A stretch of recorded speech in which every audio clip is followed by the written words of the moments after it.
Bueno, muchas gracias a la Junta Directiva de Ascolfa,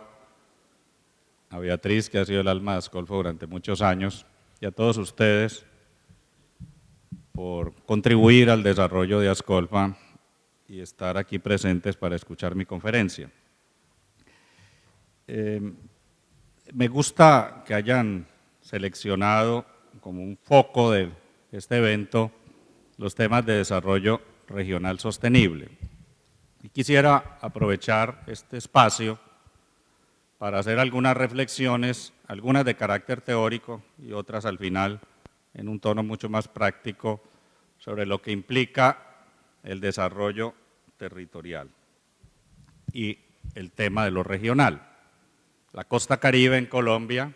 es una de las regiones que de mejor manera e históricamente construido ha creado una especie de capital institucional sobre lo que es la integración regional. Todos decimos que Colombia es un país de regiones, hay algunas que geográfica o territorialmente están muy definidas, la Orinoquía, la Amazonía, el Chocó biogeográfico pacífico, y otra área regional que incluye subregiones que es mucho más difusa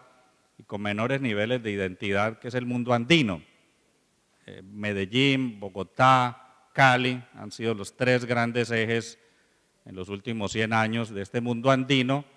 pero un caleño no se siente paisa, ni un bogotano se siente caleño. Hay una suerte de rivalidad y también ciertas áreas como la zona cafetera, el sur del país, el Tolima, el Caquetá, en donde no es tan claro a qué región pertenecen. Incluso hay una ley basada en la Ley de Ordenamiento Territorial que actualmente cursa su desarrollo en el Congreso, que crea la región centro, en donde, liderado por el gobernador anterior de Cundinamarca, se incluyó el Meta. En el mapa se supondría que el Meta es parte de la Orinoquía, que es el gran líder natural de la Orinoquía, pero en una lógica más política que identidad regional diseñada desde un aula o desde un esquema puramente académico, hay una suerte de hibridación de lo que es identidad regional y territorial. Y hay muchas debilidades en Colombia en relación con la apuesta de regionalización que incluso está expresada en el Plan Nacional de Desarrollo, porque si bien es cierto, la Orinoquía, la Amazonía, la Orinoquía y el Chocó biogeográfico son 4 regiones claramente definidas, una de ellas con bastante identidad societal e institucional, que es la costa del Caribe, las otras 3 no, tienen esa misma dimensión. Mapear la integración y la configuración de regiones en el mundo andino es una tarea que aún no está plenamente construida. En cierta medida, creo que hay una debilidad en la configuración del tejido regional colombiano en lo andino, que genera que exista una falta de identidad y que se trate de universos en construcción. Ciertamente hay desafíos positivos muy importantes en las últimas 2 décadas en relación con desarrollo regional en nuestro país. Yo diría que estos desafíos tienen que ver con la planificación territorial del desarrollo y con los programas y planes de competitividad regional. Nuestro país tiene desde hace un par de décadas un consejo privado de competitividad, se hizo un primer esquema de planificación de largo plazo en el primer gobierno de Álvaro Uribe, que fue una visión de Colombia al 2019, luego 17 territorios de Colombia, gobernaciones, la mayoría de ellos, algunas ciudades capitales han hecho ejercicios al 2030, 2032, 2034, el Ministerio de Comercio, Industria y Turismo ha ayudado con el programa de transformación productiva y articulado con Colciencias a crear planes regionales de competitividad, y en muchas partes de Colombia existen consejos regionales de competitividad que agrupan el sector privado, la academia, el gobierno territorial y que tienen articulación con el nivel central, con algunas de los ministerios o de las agencias, incluyendo planeación. Ha habido también un esfuerzo en Colombia que está a medio camino por construir contratos planes, unos mejor configurados que otros. En el norte del Cauca hay uno que funciona muy bien, en el Valle del Cauca hay uno que no ha avanzado. Hay integración de áreas metropolitanas, unas definidas por la ley desde la década de los 80, un distrito capital que es una especie de mega área metropolitana, Bogotá, y desarrollos en curso en la Ley de Ordenamiento Territorial que tienen que ver con las regiones administrativas de planeación RAP, que son un intermedio entre la configuración de la regionalidad institucional tipo ley y acuerdos entre diferentes departamentos. Y también ha servido para el fortalecimiento de lo regional en nuestro país el modelo de regalías y la territorialización de las regalías a través de los OCAD y de los acuerdos regionales de los diferentes departamentos para la construcción de proyectos. Yo diría que Colombia ha avanzado en reconocer caminos positivos hacia el fortalecimiento del desarrollo regional, como los que estoy señalando, y que no todo se ha perdido, pese a que ha habido un claro propósito recentralista desde 1991 para acá por parte del Congreso y de las diferentes administraciones públicas centrales, incluso independientemente del origen geográfico de los presidentes, sean bogotanos o no. Este es un país bastante centralista. Yo siento que la gente del Caribe, de Medellín y de Cali, cuando llegan a Bogotá y se ponen la camiseta de ministro, adoptan el modelo centralista y un poco reniegan de sus propias causas a favor de la descentralización. Este es un país que tiene una larguísima tradición centralista, no por nada gratuito el federalismo fue derrotado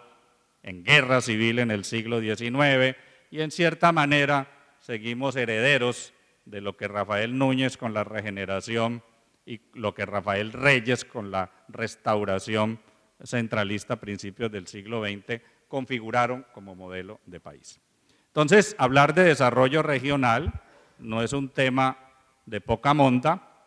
son logros los que se pueden mostrar, pero al mismo tiempo existen enormes dificultades y desafíos para la consolidación de lo regional. Somos un país muy diverso, somos un país con una gran concentración de la riqueza de la población y de los recursos en los grandes centros urbanos. En los últimos 25 años, Bogotá ha venido creciendo más que el resto de Colombia, tanto en población como en producto bruto y en capacidad de acumular la riqueza, y corremos el riesgo de que el mapa tan diverso que Colombia ha construido se pueda ir debilitando históricamente por este modelo de recentralización. El tema del centralismo y el descentralismo y el papel de los territorios es también uno de los ejes fundamentales de la negociación que se adelanta en Cuba entre la guerrilla de las FARC y el gobierno nacional, e incluso uno de los ideólogos de este proceso, que es el consejero Sergio Jaramillo, ha escrito y ha acuñado un modelo de lo que el gobierno denomina paz territorial. No se trata del mismo modelo de paz o de pacificación fruto de los acuerdos para todos los territorios, sino que habría diversidades en el diseño institucional del proceso de paz. Pero esta es una frase y es un discurso de carácter general que a mi juicio todavía no tiene concreción en términos de contenidos y de cursos de acción. Es más un tema abierto como una apuesta de política pública que no ha sido llenada. Existe en general, pues, un gran debate, grandes expectativas sobre el tema del desarrollo territorial, incluyendo asuntos que sé que han tratado en el día de ayer, como todo el tema de desarrollo sostenible. En este último campo no son buenos los resultados, son más bien malos. Este país durante los últimos 15, 20 años ha hecho una apuesta mineroenergética que ha sido devastadora para el medio ambiente. Nos movemos en una esquizofrenia entre lo que llamamos desarrollo sostenible y el otorgamiento de licencias ambientales, a veces al vaivén del debate público. Hace pocos días hubo una discusión muy fuerte por la reversión de una licencia que la ANLA le había entregado a multinacionales de esta área para operar en Caño Cristales por el escándalo mediático. Durante 3 años estuvo trabajando internamente y burocráticamente la licencia, y más fue el escándalo mediático de la afectación de este gran tesoro de paisajístico y ambiental de Colombia, que consistencia y coherencia en el campo de la política pública. El desarrollo sostenible está muy amenazado, los indicadores colombianos no son positivos. Una ciudad como Medellín hace un par de semanas estuvo sometida durante 4 días a un efecto dramático de contaminación ambiental,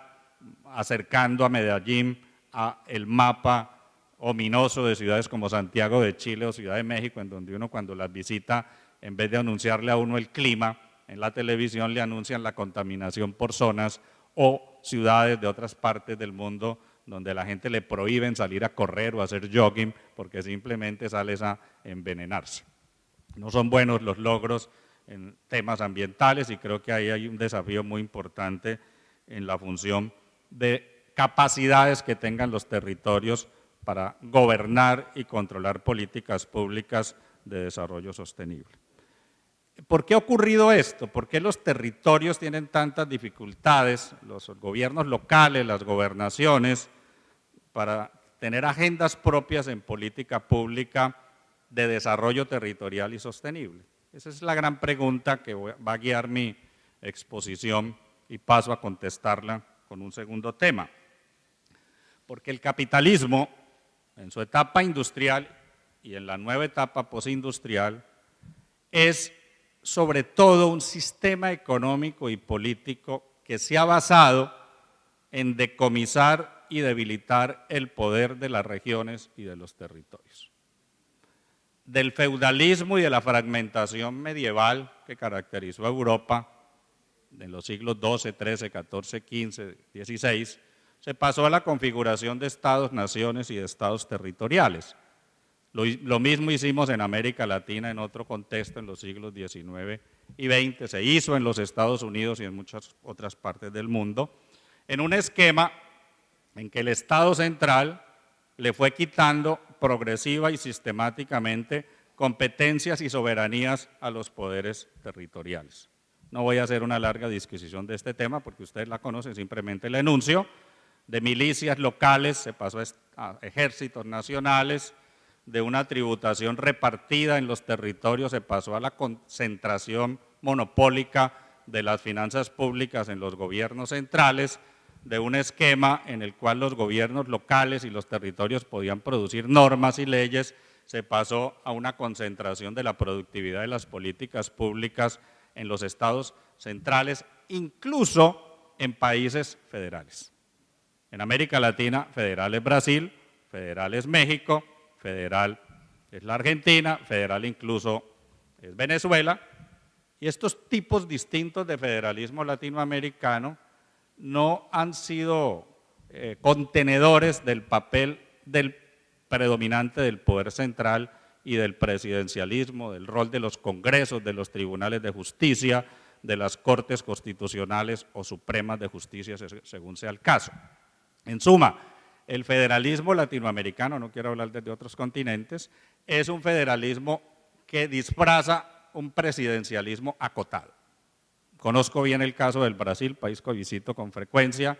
y la crisis actual de gobernanza de la presidencia de la República no se ve compensada por una fuerza institucional que corresponda a las gobernaciones, a las prefecturas y a otras instancias del poder subnacional. En cierta medida, aún en un gran país gigantesco como Brasil, la suerte de la presidencia es la suerte del país, lo que indica cómo incluso los modelos federativos nuestros han sido bastante débiles para impedir la concentración del poder en instancias centrales, sobre todo en América Latina, en un esquema de carácter presidencialista muy fuerte. Y en ese sentido, el sistema institucional que se ha construido en nuestro continente ha debilitado muchísimo el peso de los poderes regionales. Repito, en dos variantes, una, la de un centralismo presidencialista de repúblicas unitarias, como es el caso de la colombiana, chilena y algunos otros países, Ecuador, y otros en esquemas de carácter formalmente federativo, pero que en el fondo también sustentan la integración del poder regional como supeditado al poder central. Y adicionalmente a esto, una dinámica que debilitó aún más las regiones fueron los procesos de expansión de los mercados, particularmente la transición que se dio en todo el continente al final del siglo pasado de mercados cerrados y protegidos de carácter cepalino a mercados abiertos y a la inserción creciente de las economías nacionales de América Latina a procesos de globalización. Esto se ha dado en todo el mundo y ha implicado un debilitamiento de los estados territoriales. Yo siempre que explico este tema cito una académica de venida política que fue Madeleine Albright, que fue secretaria de Estado de Bill Clinton, quien acuñó una expresión hace veintitantos años que era failed state, estados fallidos. Se refería la señora Albright a la crisis de Yugoslavia, a la implosión de dicho país, a la crisis humanitaria del cuerno norte del África, a la crisis del África subsahariana, países como Eritrea, Somalia, Ruanda, Burundi, Côte d'Ivoire, muchos otros que perdieron gobernabilidad y donde los estados nacionales dejaron de cumplir la función de centralización que habían tomado en épocas anteriores en la configuración de los estados territoriales. Este es un tema que incluso si ustedes hacen análisis de política internacional lo observan en la implosión de la antigua Unión Soviética, en zonas como Georgia, Armenia, en la fragmentación de Ucrania, en la parte que tiene que ver con el mundo árabe, la emergencia de ISIS o de ISIS, que es una cosa inédita, no pensada y prevista por ningún analista, como una fuerza fundamentalista armada podría apoderarse de parte de Irak, de Irán, de Siria del Norte y Turquía y formar una suerte de megaestado informal no reconocido por Naciones Unidas que se articula a los desafíos de la globalización a través pues, del desafío bélico desde las lógicas musulmanas fundamentalistas a lo que llamaríamos Occidente. La vieja discusión que el gran politólogo árabe Edward Said había caracterizado en su célebre libro Orientalismo, o en términos menos académicos, el choque de civilizaciones que describió también hace 3 décadas Samuel Huntington. La globalización, y aquí voy a mi discurso, con estos ejemplos que estoy mostrando, ha debilitado a los estados territoriales, porque le ha entregado parte importante de las competencias que antes tenían los gobiernos a los mercados, mediante procesos diversos de liberalización económica, de integración y de apertura, en la cual la Organización Mundial de Comercio en una primera etapa y luego los tratados de libre comercio de carácter bilateral o multilateral, algunas integraciones regionales, han hecho que lo que fueran bienes públicos provistos por los estados para la sociedad son ahora bienes públicos mercantiles provistos por las organizaciones empresariales para esas mismas sociedades sin limitaciones de carácter local, sin que proteccionismo alguno pueda establecer salvaguardas que diferencien bienes públicos que no son de mercado de aquellos bienes públicos que sí son de mercado. ¿Y esto de qué manera ha afectado los poderes territoriales? En la nueva dinámica del poscapitalismo o de la globalización poscapitalista ha significado que, como lo dicen muchos autores, se hayan presentado divisiones profundas en los propios países entre regiones ganadoras y regiones marginadas. Este tema lo descubrió Saskia Sassen, una politóloga argentino-holandesa norteamericana, que escribió un libro emblemático en 1991, que yo creo que es un parteaguas de este análisis, que habla de las ciudades globales. Ella toma los casos de París, Nueva York y Tokio, y luego amplifica con Londres, Hong Kong y algunas otras de las grandes capitales del capitalismo global, grandes ciudades, ejes del capitalismo, que permiten que regiones ganadoras puedan beneficiarse de la dinámica de la apertura de los mercados y al mismo tiempo del debilitamiento institucional de los estados para que regiones urbanas o macrorregiones urbanas, que podríamos llamar ganadoras, concentren de manera muy fuerte la riqueza en el capitalismo global. Si ustedes miraran un mapa de lo que es Francia, años 40 y 50, versus Francia, año 2016, o Estados Unidos, años 40 versus 2016, podrían notar que hay una tendencia muy fuerte en ambos países, y los tomo como ejemplos paradigmáticos,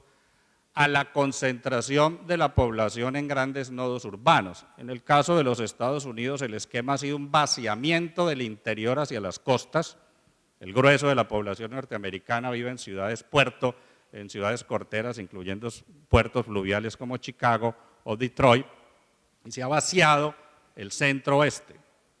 que sigue siendo muy importante para producir alimentos, pero que se ha despoblado. Y si uno mira el caso de Francia, lo que llaman los franceses la Île-de-France, que es el gran París metropolitano conurbado, se ha expandido hasta tener 16, 17 millones de habitantes y concentrar, incluso de una manera mucho más aguda de lo que ocurre en Colombia o en otros países de América Latina, la riqueza nacional. El Banco Mundial publicó un documento que se llama Hacia una nueva geografía económica, fue su informe del año 2009, y en él el Banco Mundial exalta esta tendencia a la concentración, esta especie de fuerza centrípeta de integración que tienen la configuración de las grandes urbes, y la considera esta tendencia no solo inevitable, sino positiva. Yo a mis alumnos les explico estos temas cuando doy clases y muestro cómo el banco dice que un habitante de una favela en Río, por muy miserable que sea su vida, vive mejor que alguien del nordeste brasilero, de los Sertados, que al menos tiene alguna oportunidad de tener conexión eléctrica, que se vive mejor en un tugurio urbano que en una zona rural, y que en la medida en que las personas se movilizan de lo rural al urbano, se van amplificando los mercados y que las ciudades, pese a su desigualdad, son un escenario de oportunidades mucho mejor para los habitantes rurales, y que eso explica la migración, que no solamente es irrefrenable e incontenible, sino que además debe ser propiciada desde el punto de vista de las políticas públicas. El Banco Mundial también reconoce en ese informe que el más grande fenómeno de diáspora migratoria mundial de los últimos 100 años ha sido la enorme migración rural-urbana de China continental. Un país de 1.500 millones de habitantes, en donde nacen ciudades de 10, 15, 20 millones de habitantes en lugares que hace 20 o 25 años tendrían 100, 150 mil habitantes. Hay por lo menos 25 ciudades en China que superan los 10 millones de habitantes y muchas de ellas no les sabemos el nombre. Son grandes polos urbanos, costeros, industriales, articulados a toda la dinámica de configuración de China. Aquí cito a Marx, siglo XIX, como el gran taller industrial y manufacturero de la globalización. Toda empresa de cualquier país del mundo que quiera producir a bajo costo, pues relocaliza sus plantas en China o en los países vecinos, y el fenómeno migratorio ha sido gigantesco, despoblándose enormes regiones rurales, concentrándose las personas en los grandes centros urbanos. Este fenómeno de mega urbanización también ha sacudido profundamente a América Latina y ha afectado a Colombia. Y desde el punto de vista de estas lógicas de política pública, documentos como los del Banco Mundial y las misiones del Programa de Naciones Unidas para el Desarrollo consideran positivo el atributo de la concentración poblacional y de riqueza en las grandes urbes. Yo recientemente, hace una semana, vi el lanzamiento de algo que aquí se hizo, que llaman Ciudad Caribe. Ciudad Caribe es articular a Santa Marta con Cartagena y con Barranquilla como una megaciudad. Findeter había hecho un trabajo parecido en esa misma dirección con un modelo que quizás algunos de ustedes conozcan, que se llama Diamante del Caribe,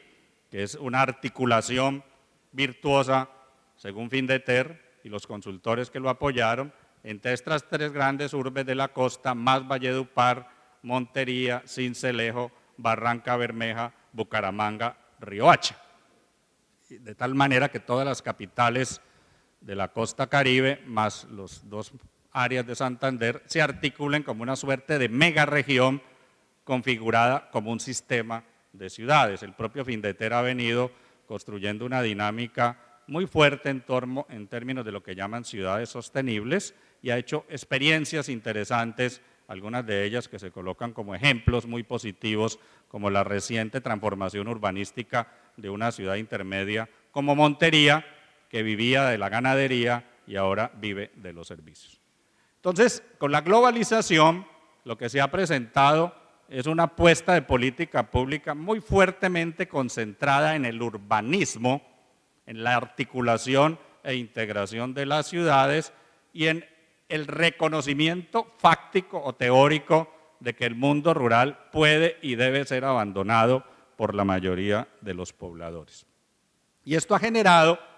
en los últimos 30 años una profundización de la asimetría que tiene lo que llamaríamos territorialidades o desarrollo regional. Las diferencias entre Cartagena, Santa Marta y Barranquilla como nodo de una ciudad-región y las zonas rurales e incluso las periferias urbanas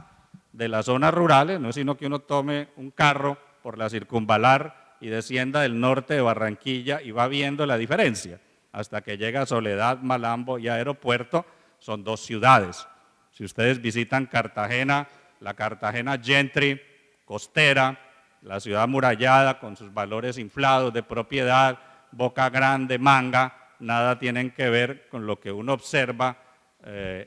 para el sur de Cartagena en las Ciénagas, 800.000 personas viviendo en la pobreza absoluta, 150 o 200.000 personas configuran una clase media en un esquema de total segmentación y fragmentación, donde las disparidades del desarrollo regional ya no se expresan simplemente como una antítesis entre lo urbano y lo rural, un rural cada día más vaciado de pobladores, sino que se expresan en términos de la gentrificación de las grandes urbes junto con la pauperización y la marginalización urbana de los antiguos pobladores rurales que hoy hacen parte de los grandes cinturones de miseria de nuestras ciudades. Y ese es un mapa que si lo dibujo para la costa Caribe lo podemos ver perfectamente en Medellín, si comparamos el Poblado y Laureles con todas las comunas, ¿cierto? Si sabemos cuáles son los niveles de seguridad y de gobernabilidad de una parte de esta ciudad con la de la otra, si vamos a mi ciudad, a Cali, y encontramos el enorme distrito de Agua Blanca con 700.000 habitantes o la población en las laderas que alcanza unos 300.000, en donde prácticamente 1 millón de caleños carecen de los recursos y las infraestructuras, incluso desde el punto de vista de las normas más mínimas de seguridad, que tienen los pobladores de los barrios de clase media y de las nuevas áreas de gentrificación. El capitalismo posglobal ha acentuado las desigualdades territoriales. Uno de los efectos más nocivos que ha generado es que no ha logrado la producción de tanta riqueza eliminar la desigualdad, sino por el contrario, acentuarla. Quiero recordar aquí los estudios recientes del Premio Nobel de Economía Joseph Stiglitz sobre la desigualdad en los Estados Unidos en sus últimos 2 libros, que muestran cómo cada día más en los Estados Unidos la población de clase media ha sido debilitada y está en proceso tendencial de destrucción. Ese es el éxito que explica, éxito que no le alcanzará, pero que lo explica, de la candidatura de Bernie Sanders. Esa cosa tan rara de que un socialista pueda ser candidato y competir en los Estados Unidos con el establishment demócrata y teniendo pues ninguno de los poderes económicos a su lado, porque este veterano político recoge el descontento de los jóvenes que no tienen empleo, que no tienen dinero para pagar las universidades y una clase media empobrecida que la propia administración demócrata en los 2 gobiernos Obama no rescató cuando se dio la crisis de la deuda hipotecaria que significó un drama para millones de personas. La desigualdad sigue siendo una enorme marca que se acentúa con la globalización. El tema de ISIS, que acabo de mencionar un poco más atrás, es el que en Bruselas, gente que tiene 2 y 3 generaciones viviendo, no se sientan belgas, sino árabes, y actúen articulados a ISIS, que miles de muchachos de origen árabe se vayan a Siria a combatir en una guerra fundamentalista contra Occidente, expresa la enorme segregación espacial, política y de oportunidades que el capitalismo global le ha dado como resultado negativo a muchos de los habitantes que de otras regiones han ido en estos procesos migratorios o a los habitantes que de las propias etnias nativas, rurales, han ido a desempeñarse en oficios precarios en las grandes urbes. Estos fenómenos no son solo colombianos, son fenómenos globales. Y yo llamo la atención de este tópico para señalar que si uno construye políticas públicas, y aquí paso al tercer tema, tendría que entender cuál es la naturaleza de las políticas públicas que promuevan el desarrollo regional y territorial. Yo creo que en primer lugar, la gran revisión de política pública, que tiene que ver con marcos constitucionales, es devolverle competencias y poder a las regiones. Connotados políticos y gobernantes, uno de ellos, Eduardo Verano de la Rosa, ha liderado aquí en la costa Caribe, como político y como líder público, el fortalecimiento de lo regional. Mucha otra gente lo ha venido diciendo en nuestro país, pero esto no tiene eco desde el punto de vista de los partidos, del Congreso y de los grandes centros de decisión. La paz territorial de la que se habla con las FARC implicaría, en realidad, si quisiéramos impactar a fondo el desarrollo regional, redistribuir las competencias entre el centro y la periferia. Yo que estudio desde hace muchas décadas estos temas, les puedo decir que siempre que se hacen reformas tributarias, y ahora viene una en curso, son para resolver los problemas de la fiscalidad del Estado central, pero jamás para resolver los problemas de la fiscalidad territorial. Yo citaba el ejemplo de Nueva York, glorificado, exaltado por Saskia Sassen, pero debo recordar que la administración de la ciudad de Nueva York se declaró en quiebra y todavía tiene efectos muy negativos en sus finanzas públicas territoriales. Ciudades de Estados Unidos como Detroit también entraron en default, los fondos pensionales que allá no tienen cobertura nacional implicaron la pérdida de las pensiones de miles de pobladores de esta urbe. Y si uno recorre el mapa fiscal de América Latina, para no ir a otras latitudes, Río de Janeiro, el estado de Río de Janeiro, donde se celebran los Juegos Olímpicos y se celebró el Campeonato Mundial de Fútbol, es una administración territorial en quiebra, sin la capacidad de recuperar la inversión, absolutamente excedida por la asimetría entre los reclamos que una sociedad y una población urbana le hacen a sus alcaldes y gobernadores y los recursos fiscales e institucionales que un gobierno subnacional tiene. En otras palabras, este es un fenómeno mundial.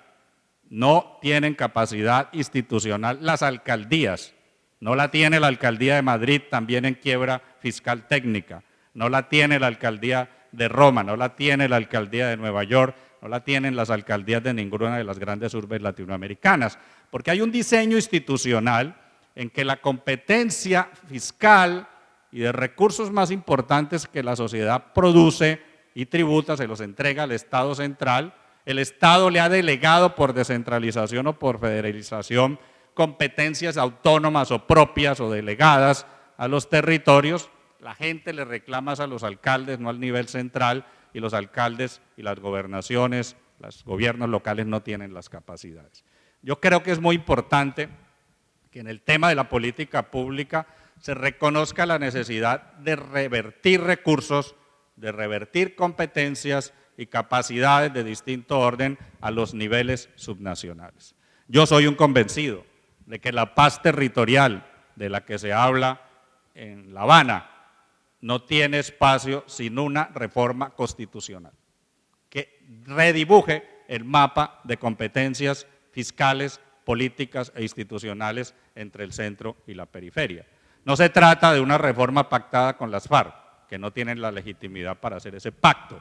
pero sí una reforma posconflicto que redibuje ese mapa y que le permita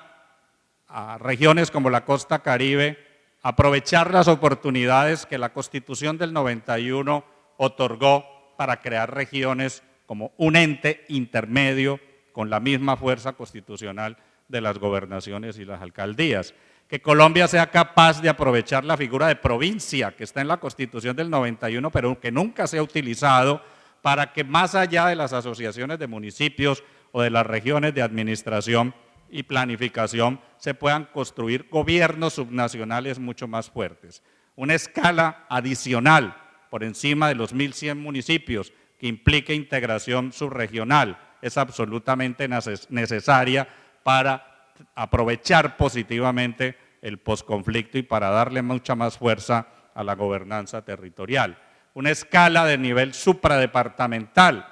con competencias que hoy no se tienen, a pesar de que están vislumbradas en la Constitución del 91, podrían ser pasos que sin entrar a un esquema de carácter federativo le permitieran a los territorios tener más gobernanza. Los territorios son el lugar que ostenta la mayor legitimidad institucional. Yo presenté un mapa de este tema hace un año en Río de Janeiro, en un foro donde mostraba datos, que aquí no los voy a mostrar, sobre índices de aceptación de legitimidad entre alcaldes, gobernadores versus presidentes. Comparar el índice de legitimidad del presidente Maduro con los índices de legitimidad de los gobernadores venezolanos, o comparar los índices de legitimidad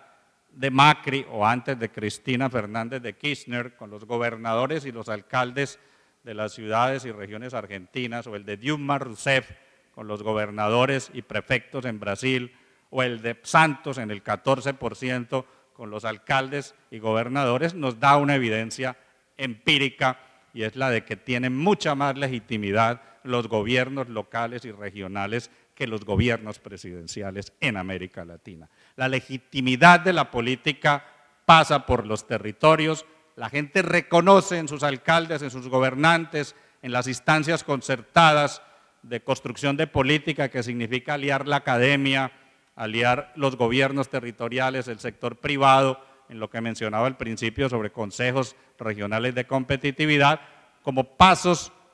que pueden concretarse como acciones de política pública que en realidad significan una mejoría en la calidad de la vida de los habitantes, una mejoría en los índices de desempeño económico y una mejor demostración de una gobernanza, pero que resultan limitados porque la estructura política es una estructura de carácter centralista. Yo siento que el desarrollo territorial y regional es una de las grandes potencialidades de la globalización,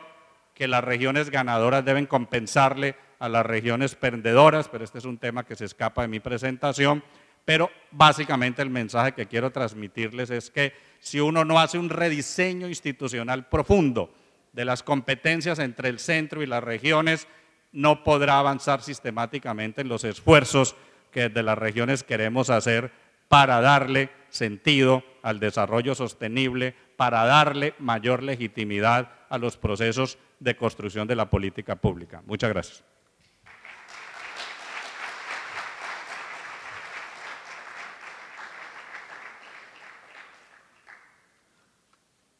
No sé si hay preguntas, no sé la metodología.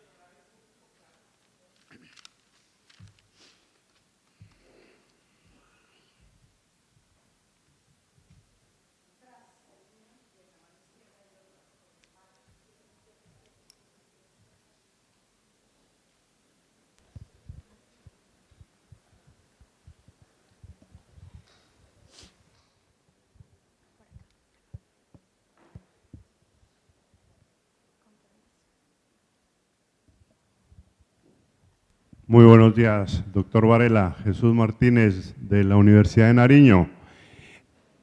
Gracias por sus apreciaciones. La descentralización territorial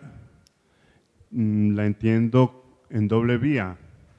La primera, en la medida en que el centralismo desata sus cadenas monopólicas, pero también y sobre todo las regiones construyan sus proyectos de regionalismo positivo. De lo contrario, de nada sirve cualquier descentralización de funciones, de recursos políticos, administrativos, fiscales, si las regiones no tienen un proyecto de región o los territorios no tienen un proyecto de región político, de desarrollo endogénico que sirva de contraprestación al esfuerzo descentralizador que haga el Estado. Creo que esa es la segunda parte y la más importante de la propuesta para que sea completa desde el punto de vista dialéctico, para que haya una verdadera sincronía, una verdadera simetría del desarrollo, porque hasta ahora lo que observamos es que el centralismo hace unas diferenciaciones odiosas con las regiones en la distribución de los recursos del citado fiscal o sistema general de participaciones y que considera como si fueran homogéneas todas las regiones del país. No obstante tener muchas potencialidades, sin embargo, el centralismo es excluyente, su misma definición así lo plantea. Entonces, mi propuesta, mi planteamiento es cómo hacer realmente esa unidad dialéctica entre centralización y descentralización, en donde las regiones también sean partícipes a partir de un desarrollo endogénico que permita contrarrestar esos desequilibrios centralizados. Gracias.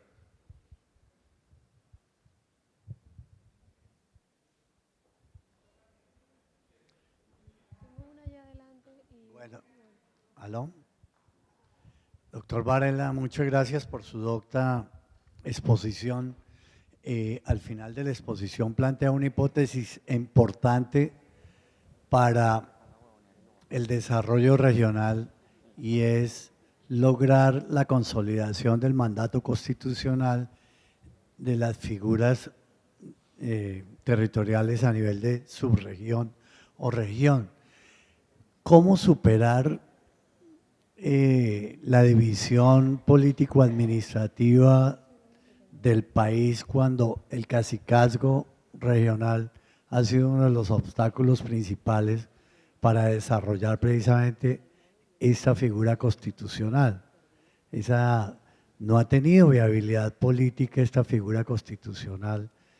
y teóricamente pues nuestras posibilidades de consolidación territorial estarían allí, pero la estructura política colombiana es algo compleja en ese sentido.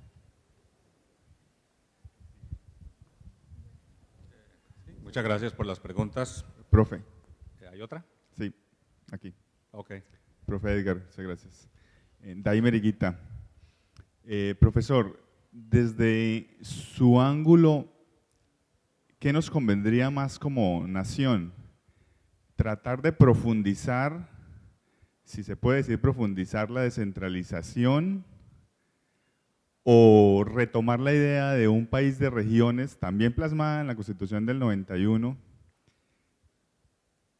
y que no sabemos si política o administrativamente sea más viable o más pertinente. Muchas gracias. Okay. ¿Y la última?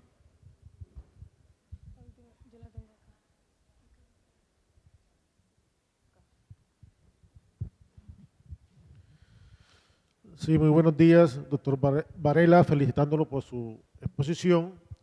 Mi nombre es Jairo Contreras, Universidad del Atlántico y Universidad Libre. Escuchándole su disertación,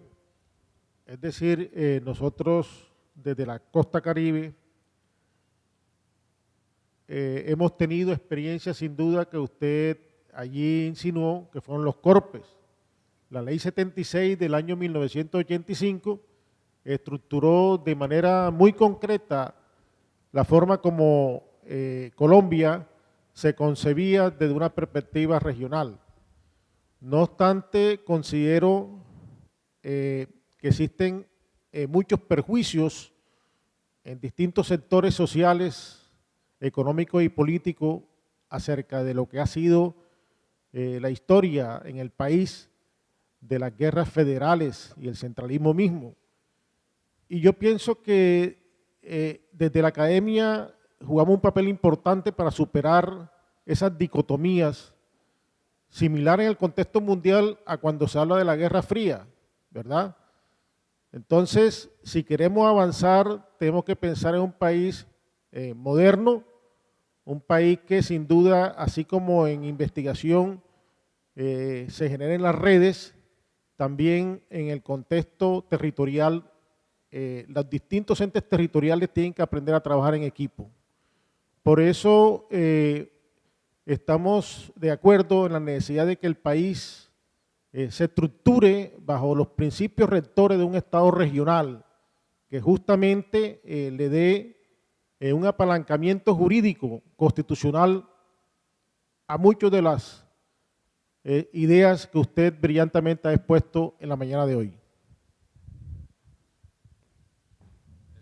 Bien, voy a hacer un comentario integral de las distintas preguntas. No lo pude tratar por tiempo, pero obviamente un desafío muy grande del tema territorial es lo que el investigador Jorge Luis Garay ha llamado la captura de las regiones o del poder regional, utilizando una conocida teoría de un economista, Stigler. Los últimos años, hablo de las últimas 2 décadas, en efecto, en Colombia hemos visto la mala gobernanza territorial derivada de la captura de los poderes territoriales por fuerzas ilegales.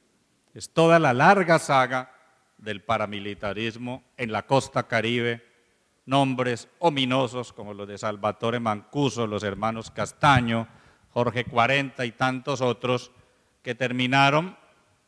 integrando en proyectos criminales los gobiernos locales y territoriales de muchas regiones del país, incluyendo universidades. Y es también el fenómeno del peso histórico de las propias guerrillas, particularmente de las FARC, que no son explicables en sus 60 años de duración, sin un arraigo y un control territorial que ha variado a lo largo del tiempo, pero que no ha desaparecido, es su sustento, su base social en vastas regiones de la Amazonía, de la Orinoquía, del sur andino del país, del corredor del Chocó biogeográfico, etc. Colombia incluso ha observado que con la desmovilización del paramilitarismo resurgieron lo que el gobierno eufemísticamente llama bandas criminales o mal etiquetado Clan Úsuga. Son grupos armados que siguen ejerciendo control territorial en vastas regiones de nuestro país porque este país tiene más territorio que Estado. Y ese hecho de que haya más territorio que Estado o institucionalidad estatal muestra los desafíos que tiene un proyecto regional. Adicionalmente a esta captura militar o bélica del poder territorial, existe en nuestro país una enorme amenaza que ha jugado un papel muy negativo, que es la corrupción administrativa en lo local. La captura no solo por bandas criminales o por grupos armados, sino por empresarios políticos que a su vez están en la frontera de la ilegalidad, que drenan las rentas públicas de las administraciones territoriales. Incluso muchos de los argumentos para recentralizar tienen que ver con la amenaza militar y paramilitar que impide el monopolio de las armas del Estado o de la justicia y el tema de la corrupción. Y un poco el centralismo se justifica para resolver los temas que tienen que ver con la corrupción.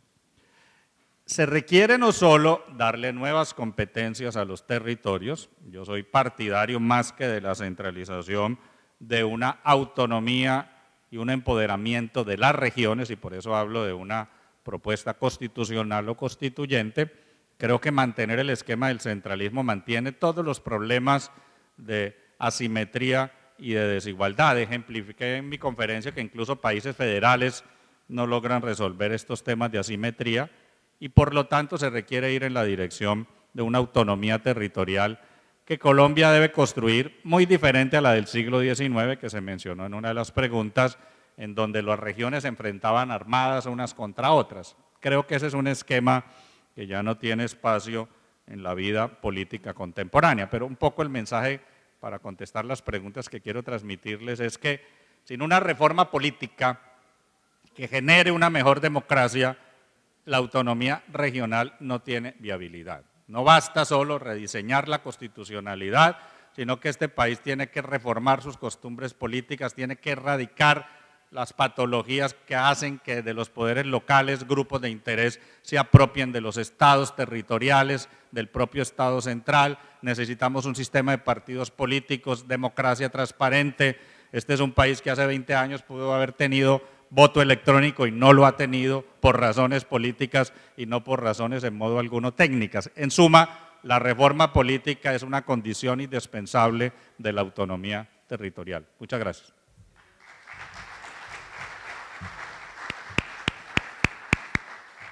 Muchísimas gracias, doctor Varela. Tremenda disertación, muy amable.